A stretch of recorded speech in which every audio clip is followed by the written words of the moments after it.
Hello, this is Robert Rickover at Body Learning, and today my guest is Elizabeth Reese, who is an Alexander Technique teacher, a dressage writer and instructor, and she's also the artistic director of the Warwick Summer Arts Festival. She also works or teaches on ATNYC, which is a Alexander Technique teacher training course in Manhattan. And Elizabeth teaches the technique in Orange County, New York, which is about an hour north of New York City, and she's also available for lessons in Manhattan. Elizabeth, welcome to the show today. Thank you so much for having me. Oh, Elizabeth, I wonder if you could begin by just telling our listeners a tiny little bit about what the Alexander technique is.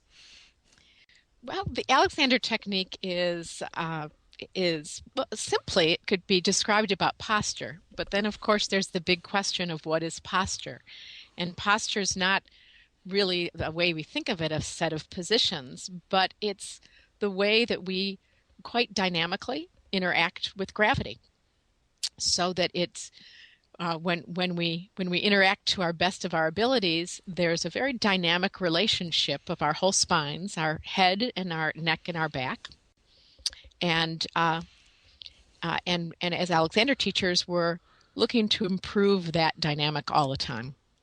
I think that's a great description. If I can just put my 2 cents worth in about the word posture, it's kind of a shame that it's mostly seen as a noun these days, Mm. and the verb form of it has pejorative connotations. But apparently, 150 years ago, it was used as a verb quite often, and that actually is probably a much better way to think about it than as a position of some I kind. love that, Robert. Yeah, I often talk about posture being an expression. It's yeah. how we express ourselves through our posture. Really. And there is an old-fashioned word called carriage, Mm. which in some ways it's too bad it's not hasn't been resurrected in our modern usage because it actually conveys that idea of movement as well. There's an expression in the horse world called self-carriage, Oh, and that when you are working on training a horse through the dressage levels, that what you want really pretty much from the get-go is that you're looking for this concept of self-carriage, and that means that the horse, you're not trying to hold the horse up. You position them, you encourage them to use their backs more correctly, and then you back off and see if they can maintain it for a little bit. So, in a sense, it's what we do as Alexander teachers, that we're encouraging students to use their backs in a wonderful, widening, more dynamic way. And they can't always maintain it. Maybe they can maintain it for a moment. Maybe they can maintain it for a step. Maybe they can maintain it between standing and sitting. But little by little, they can develop, and we can all develop better self carriage. I say we all absolutely. because I think it's something we can work on forever. Yes, absolutely.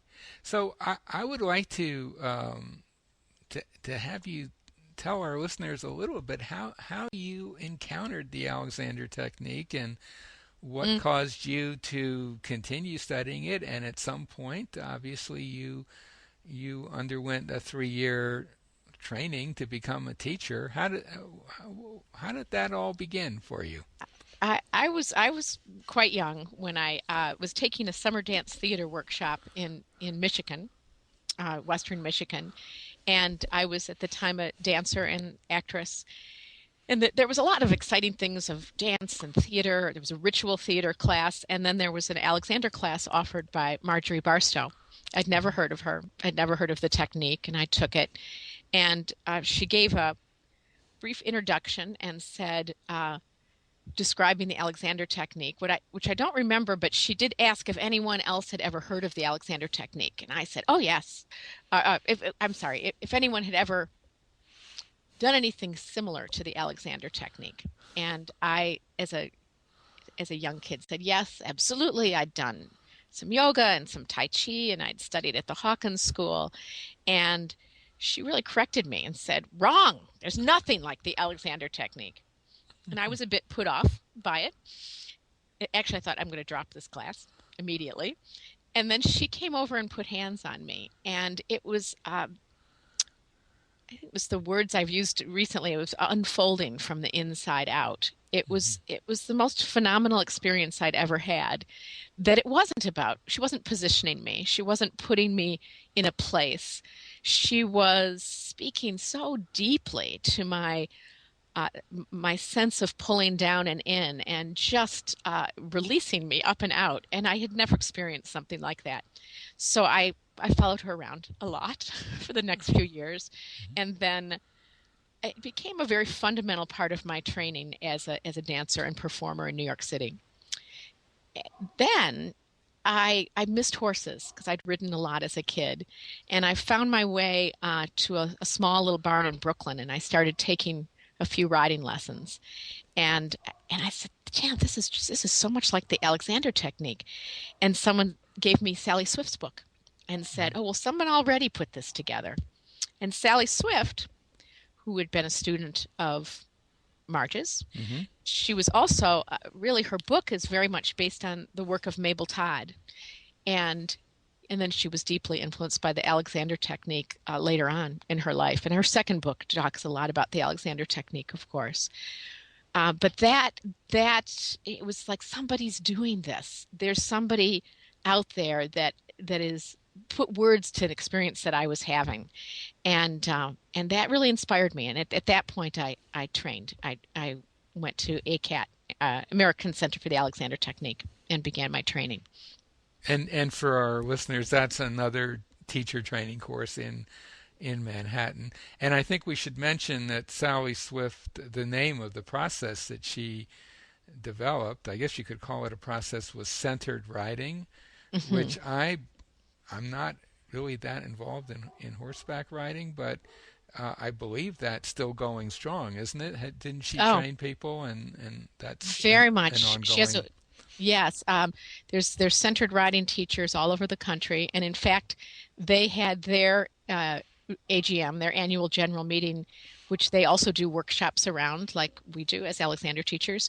And I was one of the featured speakers at this year's AGM, and it was a wonderful honor to be there. And Sally had just passed away this June. But it was also just incredible to meet these wonderful equestrians from around the country that are continuing to teach her work.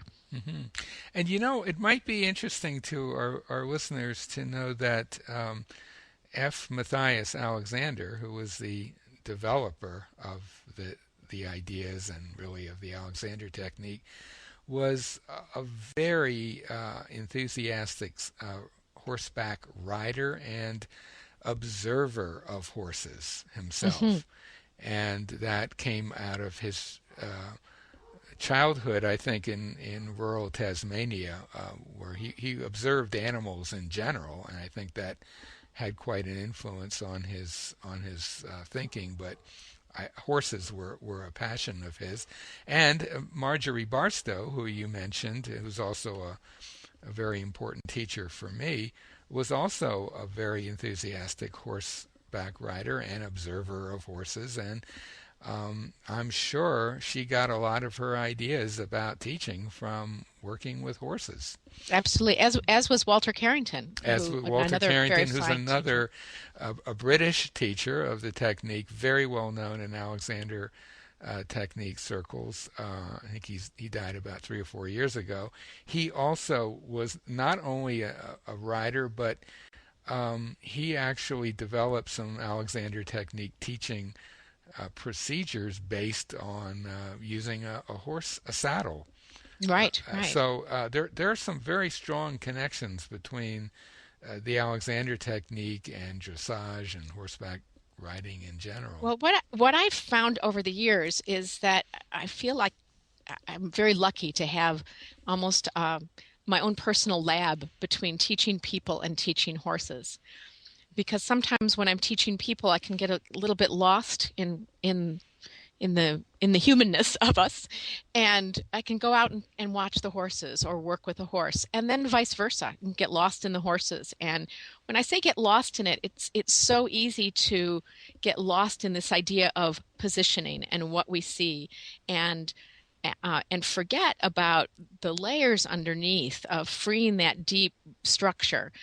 That we're looking always in horses for that spring-like quality that is released so that the back is dynamic, that the back is at its most athletic, which is not pulled down and tight.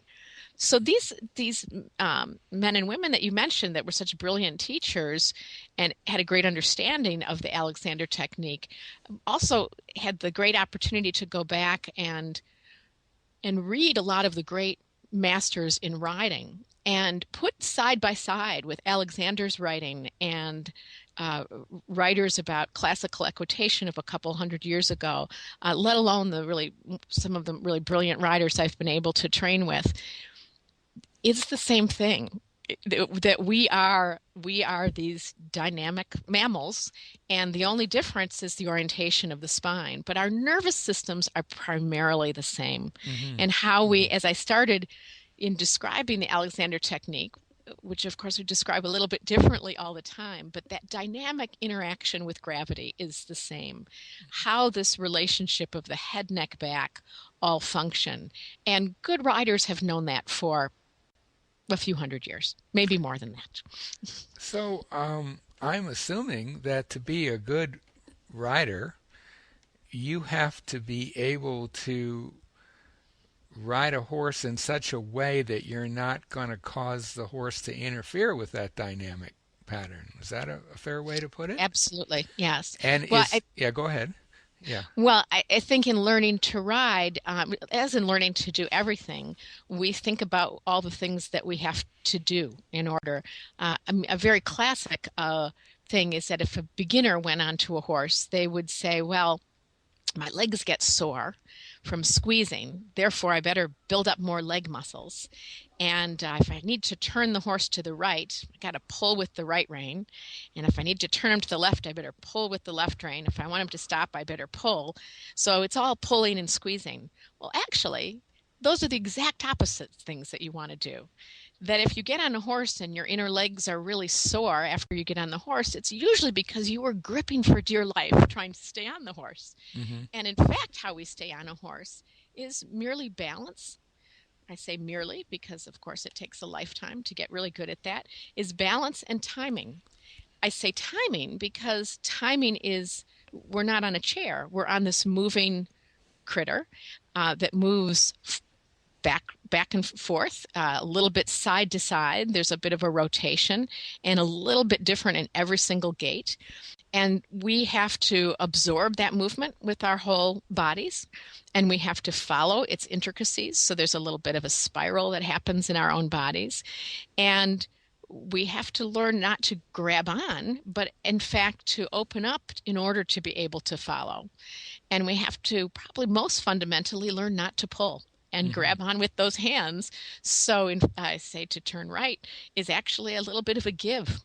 And to mm-hmm. turn left is a little give in the other direction. So it's very counterintuitive when we first get on these animals. And we can learn so much about what our instinct is, which is to lean forward, grab on, and hold on for dear life. It makes me think of a student I had. She was an Alexander student, one of my first Alexander students, but before that, she'd been a riding student for about maybe a couple of years. And then I finally convinced her to take some Alexander lessons. I had just started. And her first comment was, all this time I thought I was afraid of falling off the horse. But in fact, I'm just afraid of falling off. Mm-hmm. Right. And I would guess that a horse, being the sensitive animal it is, will pick up on your anxiety, and certainly if you're tightening your legs, I would think the horse would not respond well to that. Absolutely. It's what we do, but it's also what we do that we don't know that we do. That is a big part of training of the horse. So we are communicating with the horse through our whole bodies. We're communicating with these very subtle shifts of weight and pressure and release of that pressure. So that's easy to teach. What's hard to teach and is the work is seeing what are the things that we're doing that we're not intending to do, so that we're doing it at an unconscious or a subconscious level. And that's where the Alexander technique really can help so much, because you can work off the horse. You can see what your own habits are of grabbing or pulling or tightening muscles that don't need to be tightened, that just knock us off balance in our everyday walking around. And so that when you take that on a horse, we can be throwing a horse off balance and not intending to at all. And we think, oh, he's not listening. He's being a bad horse. Where in fact, we're really interfering with the poor animal's movement. Right. So if someone is a rider and comes to you for Alexander lessons, how do you work with them typically? If they are a rider,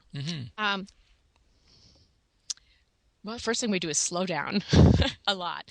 When a rider first comes, I like to work. If they're working on one of my horses, it's nice because I know the horse very well and what the capabilities are. So it's a little bit different if they're working with their horse. But so, for instance, if they come to me with their horse and they're working, I'll usually watch them for 10, 15 minutes and ask them to do the things that they really love to do, and maybe ask them to do a few things that they really don't like to do. And I like to meet riders. I like to meet all students a little bit where they are, to find out what their ideas are, and then we take apart from there. We kind of come back. I had a trainer of mine that used to say, the first 10 minutes of the lessons is a little bit like going fishing. So I don't have a set thing, but I watch, and yet I'm looking from this fundamental place of is the rider working with as much coordination and ease and relaxation in their own backs, and what are the few things I can say. And I very particularly say few things because it's easy to say 14 things, but to find 1, 2, maybe 3 things that you can pick out that are going to make the big difference in that moment is, I think, the art of teaching. Especially up on a horse, because there's so much going on. It looks like a rider is just sitting there, but there's quite a bit of kinesthetic information all the time. Well, and flowing back and forth, right, between the rider and the horse. Absolutely. Yeah. So the little shift. Yeah, so you might then, after observing a rider on a horse, make a suggestion. What would be a typical example of a kind of suggestion you might make? I assume you're not using your hands at that point. It's all verbal. Yes, I mean sometimes again, if somebody's had Alexander lessons, I might put hands on them a little bit before they get on the horse, Right. and I might, before we take off at all, or maybe somewhere into the lesson, I like to come over and lift the legs or put my hand on their pelvis. Again, that's why I love using my own horses. It depends on the horse. Can the horse stand quietly? And move people around a little bit. I play a lot with stirrup length. Often people have their stirrups either too short, where their leg is really crammed in, or the dressage riders tend to have their stirrups too long, so that they're reaching for the stirrup all the time. So I play with a little bit of details like that. And then I have a lot of exercises, if you will, they aren't ones that I made up. They're based on a lot of the old classical seat training exercises, but that I've modified as an Alexander teacher to get the support in their own head, neck, backs working a lot more. And I play with those things. And usually I put people on a lunge line too, which is where I stand in the middle and I have a line attached to the horse so that I can control the horse and they can let go a little bit of their habits. But if someone came to you as a rider, would and wanted Alexander lessons, would you also work with them in a more traditional way before or during or after working with them on their horse? I mean, would you do sort of traditional Alexander work as well with them? Absolutely, Hmm. absolutely. And now again, that depends on someone's time and economic ability to be able to do things. And sometimes riders need to be convinced to do things for themselves Hmm. because they get so focused on, they'll get a massage for their horses, they'll get chiropractic adjustments for their horses, but they won't take care of themselves. So it can take a little convincing and trust. And for any riders out there interested, go take an Alexander lesson. It really can open the door, and it'll be so good. It'll sometimes, not against all those massage people out there for horses, but it can be a great gift to your horse to be able to find out what your own habits of use are that you're blocking the horse's movement.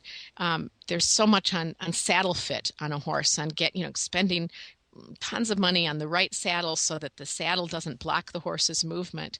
But meanwhile, as riders, we do it all the time by grabbing too tightly with our legs and bracing in our backs in the name of using our backs. And yeah, to do yourselves a favor and be able to work that out a little bit on a chair or on a table, so that you understand um, your body, your own use a little bit better before you get on the horse. On the Hmm. other hand, I have to say that I have a wonderful student right now who's training to be an Alexander teacher that wanted to ride to understand the Alexander technique better. Hmm. So it goes the other way too. And so for her, yeah, we go right up on a horse right away because Right, it's right. certainly a much more alive thing than a chair. When And you so, describe the pattern of people doing all kinds of things for their horse, like massage or special equipment or this or that, it reminds me. I haven't worked much with riders, but I have worked a lot with musicians, and mm, you do see a little bit of an analogy there where a musician will take really, really good care of their instrument and spend a lot of time thinking about exactly what kind to get and how to maintain it and so on. And the idea of looking after themselves as really the most important instrument in the process often comes as kind of it comes as a surprise that that might be something useful to do, mm. which I think is one reason why so many musicians are in pain so much of the time, because they haven't really figured out that they need to pay attention to themselves. It sounds like a bit of an analogy there with I horseback think riding. absolutely. Well, actually, I'll tell you a funny story. Is that as I started in the beginning, I is saying how I was so excited initially when I came back to riding and as a dancer and had studied the Alexander technique and on the similarities, and it really just led me in. And I was lucky. I came across these amazing classical teachers right from the get-go that were just brilliant riding teachers. So I really saw it as the same thing. But then time went on and I moved upstate from New York City, and I got pretty tunnel visioned about becoming a rider, and I was working at an upper level dressage barn, and I was working really hard at accomplishing. And I think that's what we're talking about. It's when you start to go after something, whether it's being a musician or a rider, that we really have in our ideas that the harder we work, the more we do those scales, the more we do work on all those transitions, the better we're going to get. And an Alexander teacher, actually up here in Orange County, also um, said to me, Liz, I'd love to come and see you ride to see the Alexander technique in action. And I said, oh, I haven't been doing this because I had completely forgotten almost. It was like, oh yeah, yeah, of course I do that, but I really hadn't. And it was, I don't think I ever told her this even, but it was such a wake up moment for me that I went, wait, what am I giving up? So I say now, and I've gotten a chance to work with some really marvelous riders over the years. You don't need the Alexander technique to ride.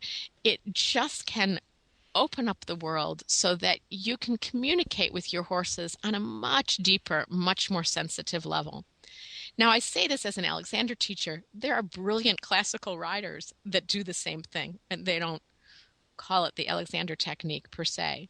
But I think for most of us that aren't we don't even have the years and the time and the hours to get that many blisters in our seat to ride horses. But that old classical school way of you work so hard until you can't work that hard anymore, and then you give up. The body literally gives up because it can't resist. It just is too exhausted to resist. And that's the way these classical military guys were trained to stop holding on. Well, I'm not going to do that. Right, And right. I think most of us aren't. And that there is this whole other way to do it, that we can use conscious intention Hmm. to say, well, I don't need to work that hard, and be aware of a choice, and develop our kinesthetic awareness of how we are grabbing without having to beat ourselves with a whip. Yeah, and I think uh, as you're talking, it reminds me of a time many years ago when I actually worked on a ranch camp in Wyoming and did a lot of trail riding. Mhm. And there were cowboys in residence, so to speak, and these were guys who had spent their whole lives riding. I mean, Mm, they would not walk anywhere. They would just mm, get on a horse to go anywhere. Um, and looking back on it, I have a feeling they had pretty good use of themselves from an Alexander technique point of view, and they sure weren't pulling horses this way or that. The reins were just very lightly held in their hand, and they were easily upright on the saddle. And I think they just developed that ability from hanging out with horses, from in some cases basically growing up with horses. yeah, So yeah. I think I mean, that's a different kind of riding than dressage, Oh, but there's but great similarities, I'm sure there's some parallels there. Yeah, right. And I think it's developed that way because that's how it works. right. That's how it works, is that horses are most free when they're not being grabbed and pulled around. So yeah, the great masters knew So this. if you're listening to this, for someone listening to this who's a rider and is intrigued by some of these ideas, but they're not anywhere near Orange County or anywhere near an Alexander teacher who is also a horseback rider, but there may be some Alexander teachers in their area. Would you recommend they have lessons? Absolutely, Yeah. absolutely. In fact, I mentioned the program that I teach down in Pennsylvania. I get people from all over the country, and I always say, "Go home, take an Alexander lesson." The student, and conversely, the many times Alexander teachers will call me up and say, "I'm working with a rider. What should I tell them about riding?" And I generally say, "Don't let them make the connection. You're not teaching them." How to ride, how to correctly be on a horse, but people will absolutely make the connection themselves, Hmm. and do. And yeah, your teacher does not have to be a rider at all. She or he don't they don't even have to have ever been on a horse. That you can't get great benefit, and you'll make the connection. Riders out there, you'll make the connection yourselves.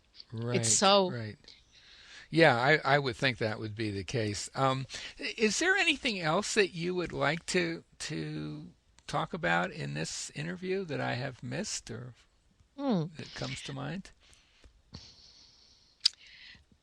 um well, I think this idea, I guess I'd like to talk a little bit too about this idea of a horse, and the terms that we use with riders. Like Hmm. when we talk about a rider, we talk about or talk about a horse, we talk about the horse being on the bit Hmm. and what that means. And so a rider would know that, the horse Hmm. has to be in front of the leg. Well, what does that mean? Is that the energy is moving forward and up in the hands, and the neck isn't shortened and pulled down, nor is it dropped down too low to the ground. But the whole thing is moving easily forward without constriction. That's what a horse on the bit is. Hmm. And when we as riders are on a horse and we're trying to create that happening, but at the same time we're off balance, a horse has to reinterpret that. They have to adapt to whatever our balance issues are.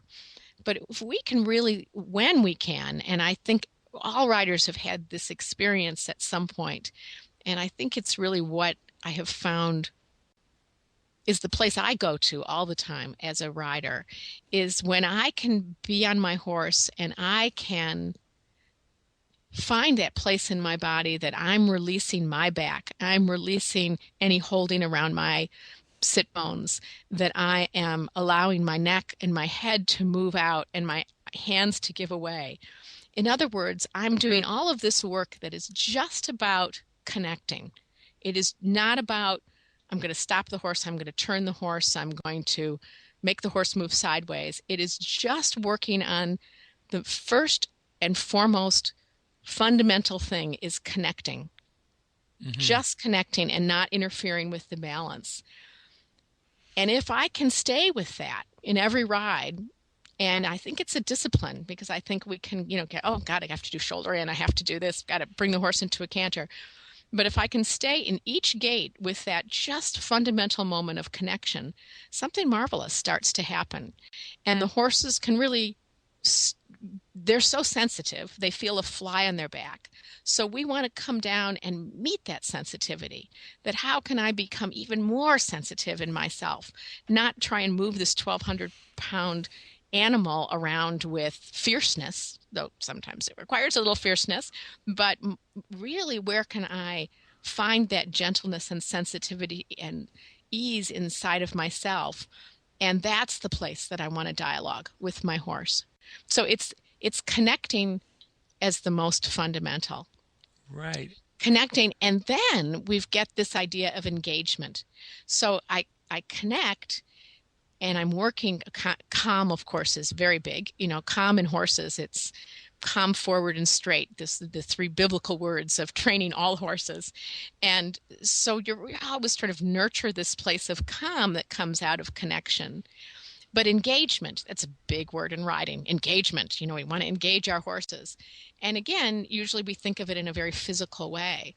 But engagement is about their thinking. So it's not the behavioristic model of I touch you, you move away. I touch you, you move away. Or you do something, you get a treat.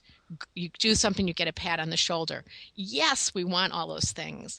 But more fundamentally, we want this idea that we're engaging the whole horse. We're engaging their thinking. We're engaging their awareness. How do we do that? We've got to engage our own selves through every moment of it, that you're having this deepening, ever deepening dialogue with the horse through your own breathing, your own widening back, your own sense of balance. And it can become so refined so quickly. Hmm. Then you can take it to, wow, can I do this and up the ante a little bit? Can I do this and transition into a canter? Can I do this and go into a half pass, but keep that wonderful connection and engagement the whole time? And working from this place, you can still move up the levels. I think eventually move up the levels much, much, much more quickly than if you do it in more of a rote way. It's interesting that word calm that you used. There's an Alexander technique teacher in Australia named Richard Weiss. I don't know whether you've Yes. know him.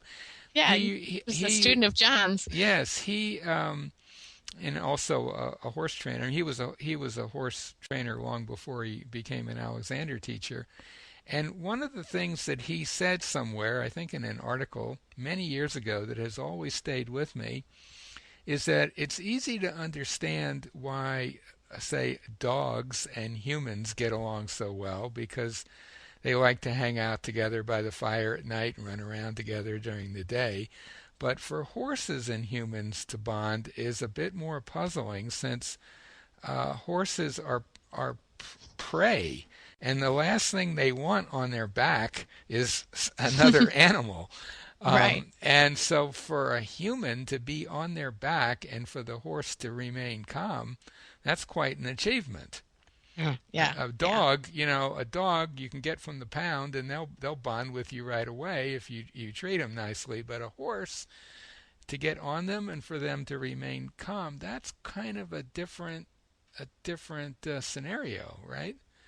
Yeah, I think so. I So, think that practicing calm, the practice of putting a horse's head down, of keeping the horse's head low when you're first riding, is a lot because it uh, triggers a calmness in their nervous system. I'm not exactly sure how. There's a lot of different, theories about the hmm chemistry that happens. But hmm when a horse's head is down, it's grazing, and it's not on alert. And that horse's head is up, it's on alert. So it is interesting. And so when we talk about positioning of the horse or on the bit and its relationship to calm, how we can't really separate any of these things out.